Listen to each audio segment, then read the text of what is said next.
Hello student, इस video में आपको बताने जा रहे हैं ऑडिटिंग के क्वेश्चन पेपर या एडवांस ऑडिटिंग के क्वेश्चन पेपर के बारे में।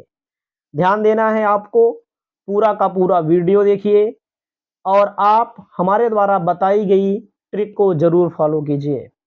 कहा गया है कि नोट सबसे पहले आपको आपके पेपर में जब पेपर मिलेगा सबसे पहले आपको नोट लिख लेना है, नोट पढ़ लेना है, कुल 5 प्रश्नों के उत्तर देना है।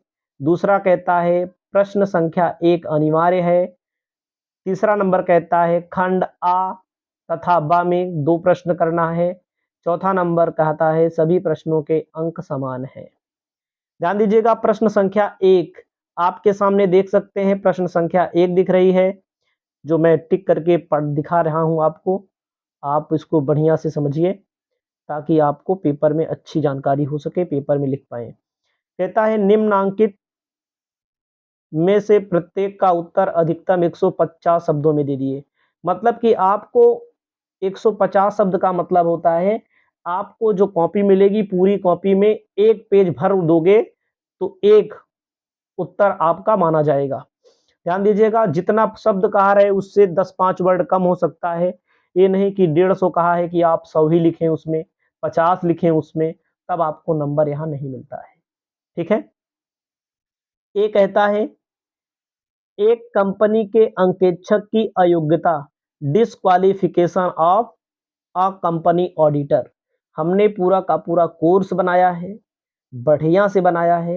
यदि आप लोगों को चाहे तो आप ऐप डाउनलोड करिए, R K. Maurya commerce classes play store पर उपलब्ध है। ठीक है, रजिस्टर करिए या हमारे नंबर पर आप हमसे संपर्क करिए, पूरा कोर्स देते हैं। बी है प्रतिवेदन एवं प्रमाण पत्र में अंतर, मतलब डिफरेंट आपको बताना है। प्रतिवेदन क्या होता है, सर्टिफिकेट क्या होता है। चाहे आप ऑडिटिंग का पेपर देंगे चाहे एडवांस ऑडिटिंग का पेपर देंगे, दोनों वही है। क्योंकि मैं पढ़ाता हूं, मुझे मालूम है। आपके पास चाहे जो बुक हो आप मिला लीजिएगा अगर हमारी बात पे विश्वास ना हो तो। सी कहता है कि वित्तीय अंकेक्षण और प्रबंधक अंकेक्षण, यानी कि फाइनेंशियल ऑडिट और मैनेजमेंट ऑडिट के बारे में आपको यहाँ बताना है। तो सी तक हम पहुंच चुके हैं। डी में क्या कहता है, सामाजिक अंकेक्षण का औचित्य, सोशल ऑडिट क्या होता है। सभी वीडियो आपको हमारे ऐप पर मिलेगी, नाम मात्र के शुल्क में मिलेगी, तो आप लोग ध्यान दीजिएगा। अगला कहता है देखो ई, पीडीएफ बनाया गया है। संचय के विभिन्न प्रकार आपको बताना है। संचय के विभिन्न प्रकारों को आपको बताना है। अब सेक्शन ए क्या कहता है, इसमें 5 प्रश्न दिए गए हैं। सेक्शन ए में केवल 2 प्रश्न, 5 नहीं 4 दिए गए हैं। 1000 शब्द का मतलब आप जान लीजिए 100 नंबर का एक पेज, 100 शब्द का एक पेज, 200 शब्द का 2 पेज, मतलब कि कम से कम 5-6 पेज तो आपको लिखना पड़ेगा न्यूनतम। याद रखना आप हमारी बात। क्या कहता है आपको बता रहे हैं, देखिए पढ़ करके अच्छे समझा रहे हैं कि डिस्कस करना है प्रोविजन ऑफ कंपनी एक्ट के बारे में ना, कंपनी अधिनियम के प्रावधान किसके संबंध में, regarding to the right and removal of auditor, मतलब को ऑडिटर को के अधिकारों को हटाए जाने के संबंध में आपको यहाँ पर लिखना पड़ेगा, ऑडिटर को हटाए जाने के संबंध में। ठीक है। तीसरा क्वेश्चन कहता है आपको स्वच्छ एवं मर्यादित रिपोर्ट में अंतर लिखना है। एक कंपनी, एक निर्माणी कंपनी के लिए काल्पनिक मर्यादित रिपोर्ट लिखकर आपको बताना है। ठीक है, रिपोर्ट आपको लिख करके बताना है। चौथा नंबर कहता है एक राष्ट्रीयकृत बैंक खातों का अंकेक्षण करते समय किन किन बातों का ध्यान में रखना चाहिए, इसके विस्तार में बताइए।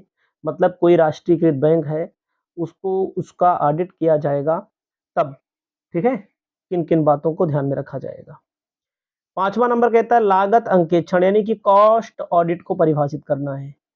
कॉस्ट ऑडिट को परिभाषित करना है, डिफाइन कॉस्ट ऑडिट। इसके लाभ आपको दिखाना है, एडवांटेज। एक बड़ी संस्था के लागत अंकेक्षण के रूप में श्रम सामग्री के लागतों के अंकेक्षण के संबंध में अपनाई जाने वाली विधि। ठीक है, बहुत ही बड़ा बड़ा क्वेश्चन इसमें लिखना पड़ेगा आपको उत्तर। छठा नंबर आपके सामने दिख रहा है, देखो ए में अनुसंधान क्या है, अनुसंधान के उद्देश्य की व्याख्या करिए। इसी के अंदर बी पूछा है फ्रॉड क्या है, मतलब कपट क्या है। ठीक है, इसके संबंध में अनुसंधान करने को कहा जाए तो आप क्या कदम उठाएंगे, मतलब इसके बारे में आपको एक्सप्लेन करके बढ़िया से लिखना है। सातवां नंबर क्या कहता है, सातवां नंबर कहता है लाभ क्या है, लाभों के गलत निर्धारण के प्रभाव। उसके बाद आठवां नंबर क्या कह, उसके बाद आ जाइए यहाँ पर लाभांश के स्रोतों एवं ह्रास के आयोजन के संबंध में कंपनी की धारा 205 के प्रावधानों की विवेचना करनी है। एक सहकारी संस्था के अंकेक्षण में पाई जाने वाली मुख्य बातें लिखनी है आपको। बोनस अंशों के निर्गमन समामेलन से पूर्व लाभ के संबंध में अंकेक्षक के कर्तव्य बताना है। ठीक है, ये सारी चीजें आपको लिखनी पड़ेंगी, मतलब कि बड़े बड़े अक्षरों में। बड़े बड़े अक्षरों का मतलब होता है कि हजार हजार वर्ड में लिखना है। नौवां प्रबंध अंकेक्षण क्या है, प्रबंध अंकेक्षण के क्षेत्र आपको बताना है, महत्व बताना है। मूल्य स्तर समायोजित विवरण पत्रों से आपका क्या आशय है, व्याख्या करना है। तो इस वीडियो के माध्यम से मैंने आपको एडवांस ऑडिटिंग या ऑडिटिंग के पेपर के बारे में बताने का काम किया। यदि आपको पसंद आया हो तो और कमेंट करिए और वीडियो मिलेगी।